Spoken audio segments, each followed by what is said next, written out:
Mundarjito, sosok profesor yang tak bisa dilepaskan dalam perkembangan ilmu arkeologi di Indonesia. Ia dijuluki Bapak Arkeologi Indonesia. Sejumlah pemikirannya menjejakkan tapak penting dalam dunia arkeologi modern Indonesia.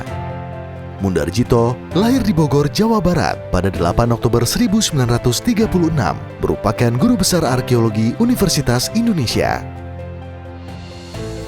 Kekaguman saya kepada Bapak juga antara lain adalah banyak menciptakan kader-kader arkeolog. Jadi hampir di seluruh Indonesia kader-kader arkeologinya yang Bapak ciptakan itu, dan Bapak banyak bersahabat dan bergaul dengan semua kalangan dan dari lintas disiplin ilmu. Sekian. Mundarjito biasa dipanggil Oti oleh rekan-rekan sejawatnya. Ia mendapat beasiswa untuk mempelajari ilmu arkeologi di University of Athens, Yunani pada tahun 1961 hingga 1971. Kemudian pada tahun 1978 hingga 1979 di University of Pennsylvania, Amerika Serikat. Dari sanalah sejumlah pemikiran-pemikiran arkeologi yang ia dapatkan dibawa ke Indonesia. Pemikiran yang menjadi cikal bakal perkembangan ilmu arkeologi di Indonesia. Ilmu arkeologi yang awalnya merupakan ilmu tradisional yang berorientasi pada penulisan masa lalu, oleh Mundarjito diperluas cakupannya dengan berbagai aspek ilmu. Olehnya, temuan arkeologi dianalisis dengan pendekatan penelitian lapangan. Dia sangat mencintai disiplin ilmunya yang bernama arkeologi. Kalau kita bicara soal cinta, berarti tidak ada pamrih dalam menjalankan pekerjaan-pekerjaannya, sehingga beliau bisa bekerja secara totalitas dan menghasilkan karya-karya yang maksimal.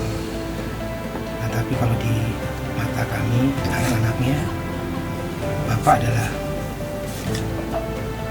seorang yang super lembut, mengayomi dan merangkul anak-anaknya. Beliau sangat bersahaja dan mempunyai kepribadian yang bersahabat. Jadi kalau saya melihat Bapak itu dengan semua rekan-rekan kerjanya bisa masuk. Nggak semua orang bisa mempunyai talenta seperti itu. Jadi saya cukup bangga yang mempunyai ayah yang bisa diterima di mana-mana. Alhamdulillah. Sekian. Mundarjito dikenal sebagai sosok yang konsisten, meski kala itu profesi arkeolog belum terlalu dilirik. Ia tak ambil pusing.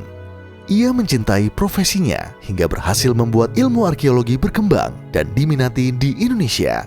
Karena kalau saya boleh mengingat, pada waktu saya kecil, Bapak itu bisa saya simpulkan disiplin ilmunya itu jarang diminati, termasuk langka, dan belum dilirik oleh pemerintah. Karena pada saat itu pemerintah kan lagi fokus untuk membangun, jadi mungkin belum dilirik. Tapi ya itu tadi yang saya sampaikan, karena kecintaannya yang sangat dengan disiplin ilmunya, dia terus saja sampai akhirnya dan bisa mendapat perhatian dari pemerintah. Dan uniknya lagi, sejak modernisasi arkeologi dilakukan oleh bapak saya melihat arkeologi itu adalah merupakan disiplin ilmu yang sangat dinamis, karena melibatkan banyak disiplin ilmu lainnya seperti lingkungan, sosial, antropologi, dan lain-lain. Dan Bapak juga mengajar di berbagai universitas, bukan di bidang arkeologi tapi di bidang geologi juga dan sebagainya, di bidang sosial juga. Mundarjito pernah menjabat kepala jurusan arkeologi UI. Namun, pekerjaan arkeologinya tak lepas dari cabang ilmu lain. Ia membuat cakupan arkeologi meluas dengan melibatkan kerjasama dengan cabang ilmu lain. Banyak sekali Bapak tuh terlibat di mana-mana. Pendiri Ikatan Arkeologi Indonesia, pendiri Mapala. Dia juga terlibat di PDA, Pusat Data Arsitektur. Dan di mana-mana itu selalu yang berkenaan dengan arkeologi maupun tidak, Bapak tuh selalu ada di situ gitu loh. Dan saya cukup senang ya, bangga gitu, karena ide-idenya akan terus mengalir. Setelah pensiun menjadi dosen, ia aktif dalam berbagai kegiatan pelestarian cagar budaya, serta pernah menjadi Ketua Tim Ahli Cagar Budaya Nasional dan DKI Jakarta, serta terlibat dalam sejumlah restorasi. Ia juga kerap turun gunung demi menyelamatkan sejumlah situs yang terancam dirusak, mulai dari situs Borobudur hingga Majapahit. Itu Bapak juga terlibat pembuatan master plan untuk Majapahit Trawulan, master plan untuk restorasi taman di Borobudur, dan juga menyelesaikan masalah-masalah yang dirasa dia tidak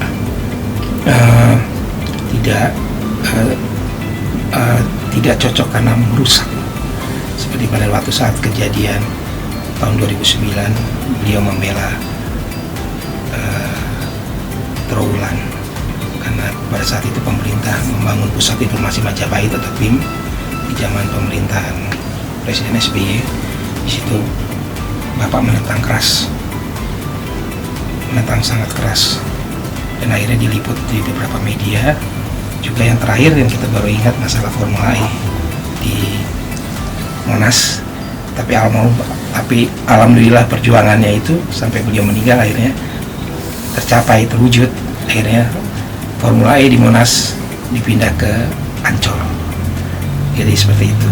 Jadi apapun yang melanggar atau merusak situs dan membangun tidak berwawasan pelestarian, dia akan bertindak. Gitu. Berkat jasanya dalam pendidikan, pelestarian, hingga penelitian dalam dunia arkeologi, negara memberi tanda kehormatan Bintang Budaya Paramadharma kepada Mundarjito. Oke, sekali lagi saya secara pribadi mengucapkan banyak-banyak terima kasih kepada Bapak Presiden Jokowi yang telah memberikan penghargaan Bintang Budaya Paramadharma ini kepada Bapak saya, dan juga khususnya kepada Ditjen Kebudayaan Kemendikbudristek yang telah memberikan usulan nama Bapak saya untuk mendapatkan penghargaan ini. Saya secara pribadi mengharapkan apa yang beliau cita-citakan, yaitu berupa pembangunan dengan berwawasan pelestarian, tetap bisa dilanjutkan oleh pemerintah Indonesia. Karena seperti yang Bapak juga, seperti diketahui, Bapak juga terakhir terlibat dalam penerusan proyek MRT. Yang terakhir ini kan cuma sampai Hotel Indonesia. Gitu kan. Bapak arkeologi Indonesia itu kini telah berpulang. Namun, kebesarannya dalam dunia arkeologi Indonesia dan kiblat pemikirannya yang kini menjadi kiblat para arkeolog di Indonesia masih belum tergantikan. Pesan Mundarjito yang selalu ia sampaikan, yakni menjaga cagar budaya.